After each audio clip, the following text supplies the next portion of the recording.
Olá, boa tarde, professores, professoras, né? Fazendo esse simulado com 16 questões específicas para o cargo 2 de História, para o concurso Ubatuba da Banca Avança São Paulo, né?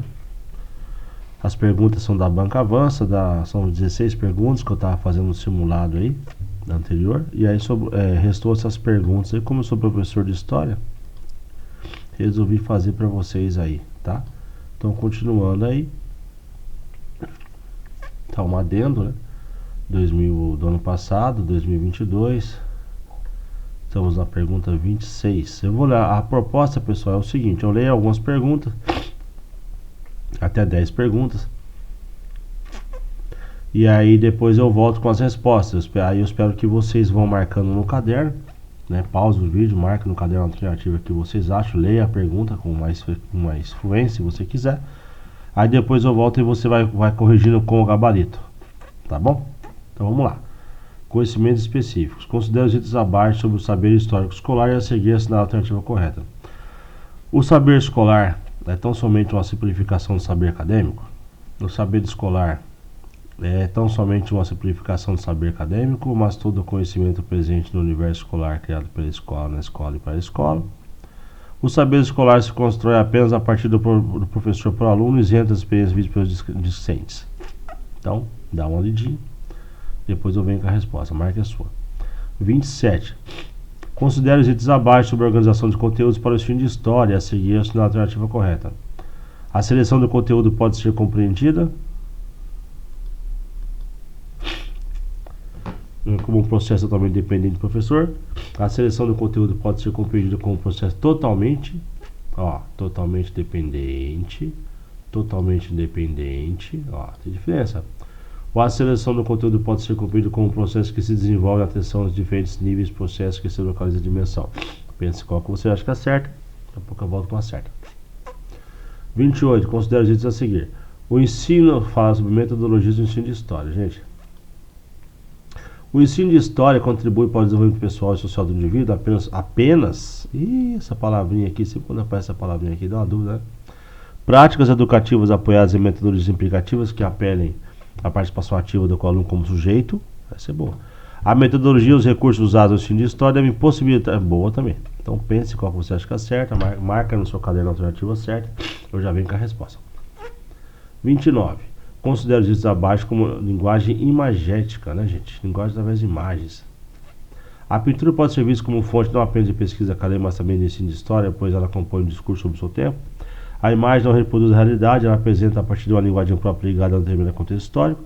O acervo artístico museológico pode ser compreendido como coisa estática. Gente, história, as provas de história que eu percebi é muito isso, né? Dá sempre uma pergunta dessa banca Balança SP. Dá sempre uma pergunta, 3, 4 hipóteses e você tem que escolher a certa. Então, leiam aqui, tá falando da Conferência, essa estava na 29, na verdade, né? Vamos para 30.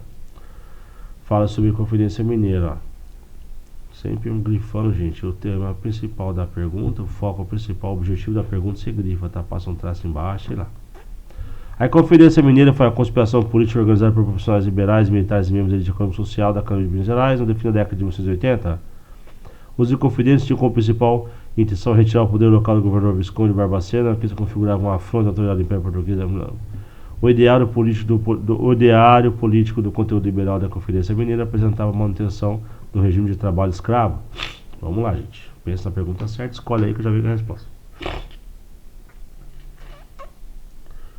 Vamos lá, 31. Considere os itens abaixo sobre as relações comerciais e culturais dos africanos do mundo atlântico. E a seguir assinar a alternativa correta. De novo, questões com suposições, você tem que acertar a pergunta certa. Então, leiam, pausa o vídeo, leiam ela com carinho, depois vocês continuem e marcar a alternativa certa, tá? 32. Sobre o número de comércio de escravos. Dados quantitativos precisos acerca do comércio de escravos são importantes para que se possa determinar o impacto dessa atividade predatória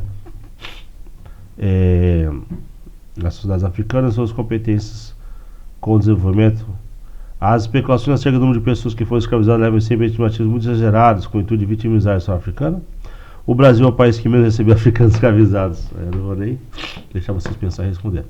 Eu vou até a 35 e eu volto com as respostas corretas, tá, pessoal? 33. Considere os itens abaixo sobre a antiguidade clássica grega. Assinale a alternativa correta. O período homérico corresponde ao apogeu à decadência da civilização cretense, que desenvolveu em Creta, a maior ilha do Mar Egeu. Aqui é verdade. O termo antiguidade clássica refere-se ao longo da período da história. Europa, que se estende aproximadamente do século 8 a.C., com o surgimento da poesia grega de Homero, a queda do Império Romano. Antiguidade clássica? Sim. Vamos ver, né? A partir das invasões dórias, deve início o período homérico, porque conhecimento...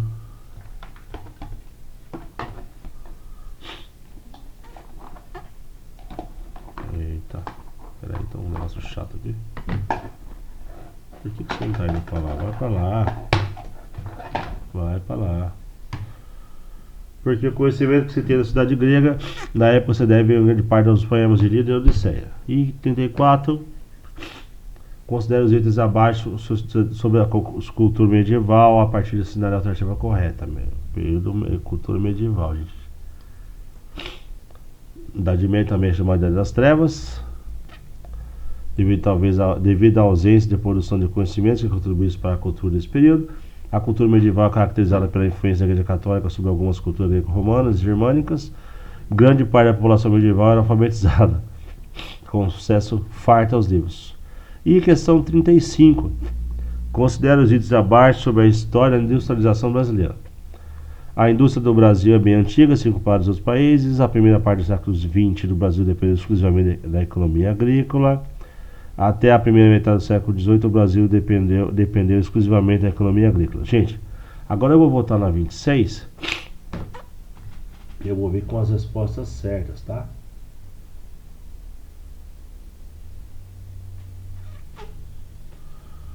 Vamos lá.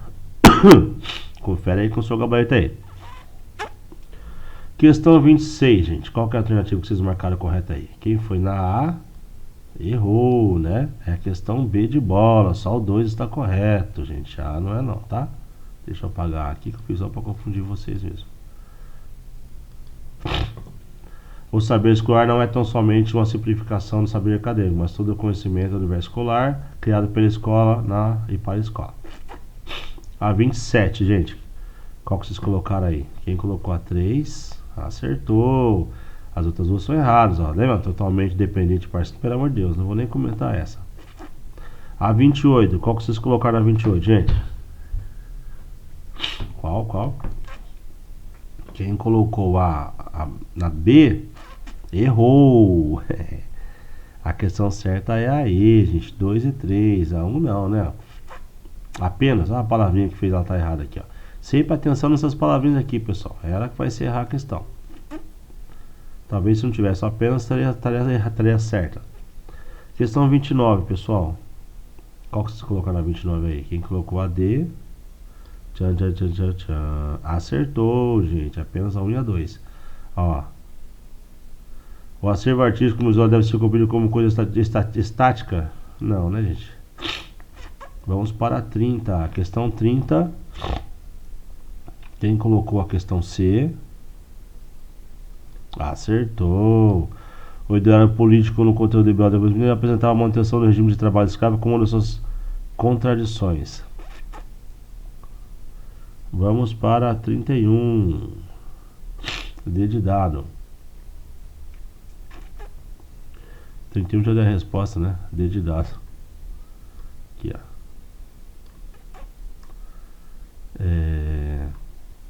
32. Sobre o comércio de escravos, a alternativa certa é a letra A. Dados quantitativos precisos acerca do comércio de escravos são importantes para que se possa determinar o impacto das atividades predatórias nas sociedades africanas. Questão 33, né? Está falando da atividade clássica. É a alternativa E. 2 e 3 estão certos. Questão 34, gente. Quem foi na B acertou. A cultura medieval é caracterizada pela influência católica sobre algumas culturas greco-romanas e germânicas. E a questão 35, nesse momento, quem colocou a alternativa B de bola acertou, gente. É a 2, ó. Exclusivamente economia agrícola, exatamente. Agora eu vou fazer a 36 para acabar esse simulado de história, tá? Revolta da Cachaça foi um episódio ocorrido em novembro de 1660 e abril de 1661 no Rio de Janeiro. Considere os itens abaixo sobre a revolta. Gente, perceberam que até agora, da questão 26 a 36, todas as questões são questões interpretativas, onde você tem 3 alternativas e você tem que escolher qual que é certa e errada? Atenção nisso. Raimundo Padilha governava o Rio de Janeiro em 1660, quando se deu a revolta da Cachaça também é chamada de revolta do Barbário ou da Bernarda. Qual que é a certa aí, pessoal? Essa eu vou ser mais rápido, tá? É a questão D, gente. A alternativa D aqui, ó. 1 e 3. Raimundo Padilha não, é a 1 e a 3, tá? Questão 36, né? Isso, questão 37. Primeiro governo sucedeu a queda do imperador Dom I. Primeiro, o período regencial iniciou-se com a formação de 2 governos trinos. O primeiro deles ficou conhecido como o que, gente? Regência trina provisória. Alternativa correta aí, tá? Questão 38. Foi chamado ato adicional a medida de adicionar e alterar a Constituição de 1924, estabelecida após a independência do Brasil. Questão 39. A regência una de Diogo Feijó, gente. Exercida em 1835 e 1837, foi a primeira de 2 regências unas que ocorreu no período regencial. Assinada a alternativa que preencha corretamente a lacuna do texto abaixo. Então, Diogo Feijó. E a 40, né? Nome que ficou conhecido a Revolução Guerra Regional de caráter republicano contra o governo imperial do Brasil, na então província de São Pedro, Rio Grande do Sul, e que resultou na declaração de independência da província como Estado republicano, dando origem à República Rio-Grandense, sendo de 20 de setembro de 1835 a 1º de março de 1845. Gente, essa para quem é professor de história é muito fácil. A resposta aqui, ó, é a Farroupilha, né? Cisplatina não é, Lagoas não sei o que é, Gabanate foi no Nordeste, se não me engano, e a Constitucionalista foi no Rio de Janeiro, se não me engano, né? Então, quem sabe tá aí. Pessoal, então eu agradeço mais uma vez aí o carinho.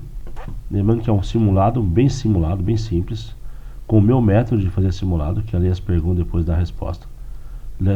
Tendo em vista que quem faz simulados já tem um conhecimento prévio do assunto, não tem nenhum professor de inglês fazendo prova de história. Então eu espero que possa ter ajudado vocês. O intuito aqui é só vocês relembrarem alguma coisa que já caiu em provas anteriores, para que vocês possam ter uma ideia, tá bom? E deixe nos comentários quantas questões vocês acertaram desse simulado, dos 2 primeiros que eu fiz. Isso é muito bom que eu responda as perguntas também, tá bom? Então fique com Deus aí, até o próximo vídeo.